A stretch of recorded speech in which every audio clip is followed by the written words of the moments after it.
So after a gastric sleeve or sleeve gastrectomy operation, certain drinks are not going to be very helpful for weight loss. You might not be surprised to hear that it's any drinks really that contain a lot of calories and no nutrition. So things like sugary drinks, so full sugar squashes and cordials, certainly sugary fizzy drinks, but I'll come on to fizzy drinks in a minute.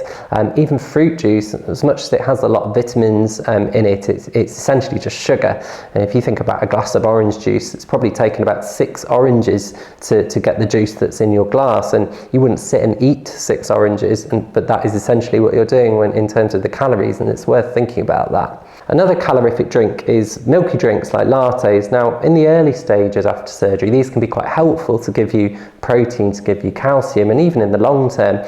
But if you go overboard with them, much like anything, they're going to add to your calorie intake and potentially impact on your weight loss. And if you're adding things like syrups that aren't sugar-free to them, then this quickly adds up and you can end up with a lot of calories through those drinks. Alcohol obviously contains a lot of calories and so isn't recommended in large quantities after a sleeve either. Fizzy drinks I mentioned earlier. You'll probably find that fizzy drinks are very uncomfortable to drink after surgery. We really don't recommend that you include them.